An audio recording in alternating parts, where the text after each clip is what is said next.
వేల్ సమస్యతో బాధపడుతున్నారా? ఇప్పుడు లేజర్ చికిత్సతో ట్రీట్మెంట్ రేంజ్ హాస్పిటల్స్ లో శాశ్వత పరిష్కారం. ఇప్పుడే సంప్రదించండి. దయచేసి అందరూ కూర్చోవాల్సిందిగా కోరుతున్నాను.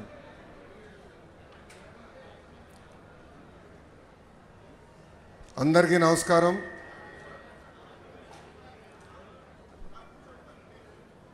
జీవితంలో మనం తీసుకున్న కొన్ని నిర్ణయాలు మన్నే మార్చేస్తుంది. 2019లో నేను ఒక నిర్ణయం తీసుకున్నాను. నాకు పరిచయం లేని నియోజకవర్గంలో పోటీ చేయాలని. ఆ నియోజకవర్గం పేరే మంగళగిరి. ఆనాడు అతి తక్కువ సమయం ఉన్నందుక నేనేంటో మీకు అర్థం లేదు, మీ సమస్యలు ఏంటో నేను తెలుసుకోలేకపోయా. 20 రోజుల్లో నేను వచ్చిన 20 రోజులకి ఎన్నికలు అయిపోయినాయి. 5300 ఓట్లతో ఆనాడు నేను ఓడిపోయా. ఓడిపోయిన రోజు బాధ కలిగింది. రెండో రోజు నుంచి ఆ బాధ, ఆవేదన నాలో కసి పెంచింది. ఇంకా కష్టపడాలి, మంగళగిరి ప్రజల మనసు గెలుచుకోవాలి, ఏ మెజారిటీ అయితే ఓడిపోయానో దాని పక్కన ఒక 0 పెట్టుకుని గెలవాలి అనే లక్ష్యంతో ఓడిపోయిన మరుసటి రోజు నుంచి నేను మీకోసం పనిచేశా. తెలుగుదేశం పార్టీ నాయకత్వంతో దాదాపు 26 సంక్షేమ అభివృద్ధి కార్యక్రమాలు మంగళగిరి ప్రజల కోసం మేము చేస్తాం జరిగింది. మీకు ఆరోగ్యం బాగాలేకపోతే ఎన్టీఆర్ సంజీవిని పేరుతో మంగళగిరిలో ఒక క్లినిక్, తాడేపల్లిలో క్లినిక్, దుగ్గరాలకు ఒక మొబైల్ క్లినిక్ పెట్టి ఉచితంగా చికిత్స కాదు మందులు కూడా ఈరోజు కూడా మేము ఇస్తున్నాం. ఎక్కడన్నా నీటి సమస్య ఉంటే వాటర్ ట్యాంకర్లు పెట్టి నీళ్లు తోలాం. పిల్లలకి బాగా చదువుకున్నారు, ఉద్యోగాలు ఉపాధి కావాలంటే వాళ్ళకి స్కిల్ డెవలప్మెంట్ కూడా ఆనాడు మేము చేసాం. ఇంకా ఇంట్లో పెళ్లి జరిగితే నేను రాలేకపోతే స్వయంగా బట్టలు కూడా పెడతాం జరిగింది. నిరుపేద కుటుంబాలు సొంత కాలుపై నిలబడాలన్న ఆలోచనతో తోపుడు బండ్లు ఇచ్చాం. మహిళలకి ఆర్థిక స్వాతంత్రం రావాలని కుట్టు మెషినే కాదు ట్రైనింగ్ మరి ఇచ్చి కుట్టు మెషిన్ అందజేసి ఈరోజు వాళ్ళ పని కూడా మేము కల్పిస్తున్నాం. కోవిడ్ వస్తే ప్రభుత్వం అని మర్చిపోయింది, కానీ ఆనాడు నేను మర్చిపోలేదు. ఆక్సిజన్ కానీ మందులు కానీ అమెరికా డాక్టర్ల ద్వారా ఆన్లైన్లో చికిత్స కూడా అందజేశాం. అవసరమైన మందులు ఇచ్చాం. ఇట్లా 26 సంక్షేమ అభివృద్ధి కార్యక్రమాలు మంగళగిరి ప్రజలకి నేను చేశాను. అది మీరు చూసి మొన్న జరిగిన ఎన్నికల్లో అందరికీ దిమ్మ తిరిగే విధంగా 91,000 మెజార్టీ నన్ను గెలిపించి మీరు నన్ను శాసనసభకు పంపించారు. 2024 ఎన్నికల్లో నేను ఒక కార్యక్రమం, రచ్చబండ కార్యక్రమం పెట్టుకుని మీ దగ్గరకు వచ్చా. అక్కడ పార్టీ జెండాలు లేవు, బ్యాక్ డ్రాప్ లేవు.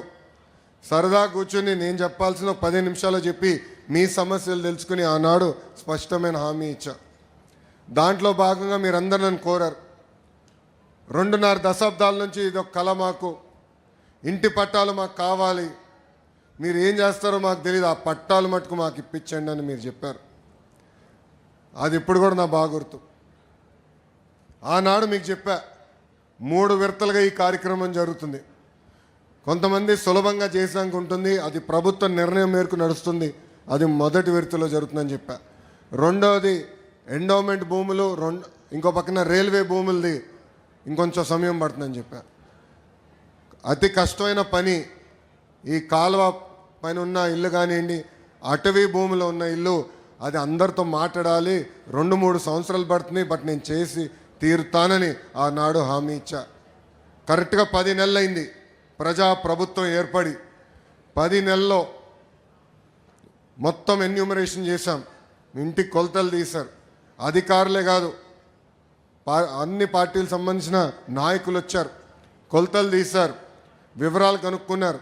ఆ వివరాలు తెలుసుకున్న తర్వాత నేనే స్వయంగా రెవెన్యూ మంత్రి అనగాని సత్యప్రసాద్ గారితో, గౌరవ ముఖ్యమంత్రి గారితో అనేక సార్లు మాట్లాడి ఏకంగా అది క్యాబినెట్కి తీసుకెళ్ళి క్యాబినెట్లో ఆమోదం తెలిపిన తర్వాతనే ఈ కార్యక్రమం మన ముందర తీసుకెళ్లే పరిస్థితి. మీరందరూ ఒక్కసారి గుండెపైన చేయబెట్టి ఆలోచించారు. గత 2.5 దశాబ్దాలుగా మీకున్న కళ ఇది. అనేక మంది నాయకులు మీరు కలిశారు. జిరాక్స్ ప్రింటింగ్లకే విపరీతంగా ఖర్చు అయిపోయింది, కాగితాలు ఇచ్చేదాం ఖర్చు అయింది. అలాంటిది వేదికమైన నాయకులందరం మేము కష్టపడి, మీ దగ్గర ఒక బాటిల్ నీళ్ళు కూడా మేము తాగలేదు, మీకోసం కష్టపడి అవినీతి లేకుండా ఈరోజు మీకు ఇల్లు పట్టాలు మేము ఇస్తున్నాం. పెద్దలు ఇప్పుడే చెప్పారు, దాదాపు మొదటి విడతలో మార్కెట్ విలువ 1000 కోట్ల విలువైన ఆస్తిని ఈరోజు మీకు శాశ్వతంగా హక్కు కూటమి ప్రభుత్వం అందజేస్తుంది. తల్లి మీ అందరికి ఆనాడే చెప్పా, నాకు మీరు ఎంత ఎక్కువ మెజారిటీ ఇస్తే అంత బలం వస్తుందని. 100 పడకల హాస్పిటల్ నేను క్యాబినెట్ మీటింగ్లో అడిగితే కాదని ఎవరు అనలేకపోయారు. దానికి కారణం మీరు నాకు ఇచ్చిన మెజారిటీ. దేవాలయం అభివృద్ధికి నేను నిధులు అడితే కాదని అనలేకపోయారు. భూగర్భ డ్రైనేజ్, భూగర్భ గ్యాస్, భూగర్భ వాటర్, చివరికి భూగర్భ కరెంటు కూడా మంగళగిరిలో వచ్చే 2 నెలల్లో ఆ కార్యక్రమం కూడా స్వీకారం చుడతాం. దానికి కారణం మీరు నాకు ఇచ్చిన మెజారిటీ.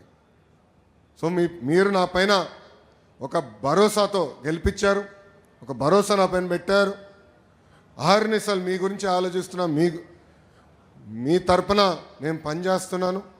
ఇంకా అనేక కార్యక్రమాలు చేయాల్సిన అవసరం ఉంది. ఒక పక్కన బాబు సూపర్ 6 సంక్షేమ కార్యక్రమాలు గౌరవ ముఖ్యమంత్రి గారు చాలా స్పష్టంగా హామీలు ఇచ్చారు, అదొక పద్ధతి ప్రకారం చేసుకుంటూ వెళ్తాం. ఇంకో పక్కన వచ్చి గల ప్రత్యేకంగా మంగళగిరికి వ్యక్తిగతంగా నేను హామీలు ఇచ్చా. పార్కులు, చెరువులు, కళ్యాణ మండపాలు, gems jewellery park, handloom cluster, ఇట్లా ప్రత్యేక హామీలు నేను మంగళగిరి నియోజకవర్గానికి ఇస్తాం జరిగింది. ఆ ఒక్కొక్క హామీ నేను నెరవేర్చే పనిలో ఉన్నానని మీ అందరూ తెలుపుకుంటూ 100 పడకల ఆసుపత్రి కూడా త్వరలో, చిల్లపల్లి గారు ఎక్కడున్నారు, అన్నగారు ఇక్కడనే ఉన్నారు. ఆయనది బాధ్యత, ఇంకా నాది కాదు. ఎందుకంటే ఆయన చైర్మన్, ఇప్పుడు బాధ్యత మొత్తం అయిందే. ఏప్రిల్ 13వ తారీఖు మేము శంకుస్థాపన చేస్తున్నాం. కరెక్ట్గా 1 సంవత్సరం అంటే 2026 ఏప్రిల్ 13న మళ్ళీ ఓపెనింగ్ చేయబోతున్నాం అని ఈ సభాముఖంగా ప్రజలందరికీ నేను తెలుపుకుంటూ, వేదికమైన ఉన్న బీజేపీ నాయకులు, జనసేన నాయకులు, తెలుగుదేశం పార్టీ నాయకులు, మేమందరం కలిసికట్టుగా ఈ కూటమి ప్రభుత్వంలో ప్రజలకు సేవ చేయడానికి వచ్చా, మీకోసం పోరాడడానికి వచ్చాను. అహర్నిశలు మీకోసం కష్టపడతాం. మీకు ఎలాంటి సమస్య ఉన్నా పరిష్కరించే బాధ్యత మేము తీసుకుంటామని ఈ సభాముఖం తెలుపుకుంటూ, నాకు ఇంత అద్భుతమైన అవకాశం ఇచ్చిన మంగళగిరి ప్రజలందరికీ పేరు పేరున నా హృదయపూర్వక ధన్యవాదాలు తెలుపుకుంటూ, నేను ముగించేలో ముందలో ఒక విషయం చెప్పాలి మీ అందరికీ. ఎన్నికలప్పుడు అందరం సర్వేలు చేస్తాం. మంగళగిరి సర్వే, కుప్పం సర్వే పక్కన పెడితే మనం ఇంకా వెనుకబడి ఉందా? నేను తలగొక్కున్నాను, ఇంత పని చేసాం ఏంటి ఇంకా వెనుకున్నాం కుప్పానికని. కానీ ఎక్కడో అనిపించింది, లేదు మనోళ్ళు చెప్పరు కానీ ఓటింగ్కి వెళ్ళినప్పుడు గుద్దేస్తారని. బాబు గారికి చెప్పా, మీకన్నా ఒక్క ఓటు నాకు ఎక్కువ వస్తుంది సార్ అని. నవ్వుతా, కుర్రోలు రా మీకు స్పీడ్ ఎక్కువ అని నవ్వుతా ఎగతాళి చేశారు. కుటుంబం అందరూ నా ఎగతాళి చేశారు. కానీ ఎప్పుడైతే మీరు ఈ మెజారిటీ చూపించారో ఆ రోజే బాబు గారు డిసైడ్ అయ్యి, లేదు మీరు బాగా కష్టపడ్డారు, మీ దగ్గర నుంచి మిగతా నియోజకవర్గాలు నేర్చుకోవాల్సిన చాలా అవసరం ఉందని నేను చెప్తాం కూడా జరిగింది. దానికి కారణం మీరు నా పైన చూపించిన ప్రేమ, అభిమానం. మిమ్మల్ని గుండెల్లో పెట్టుకుని పనిచేస్తానని మీ అందరూ తెలుపుకుంటూ మీ అందరి దగ్గర నుంచి సెలవు తీసుకున్నా. అందరికీ నమస్కారం, జై హింద్. సుమన్ టీవీలో మీ పర్సనల్ అండ్ బిజినెస్ ప్రమోషన్స్ కోసం కింది నెంబర్కి కాంటాక్ట్ చేయండి.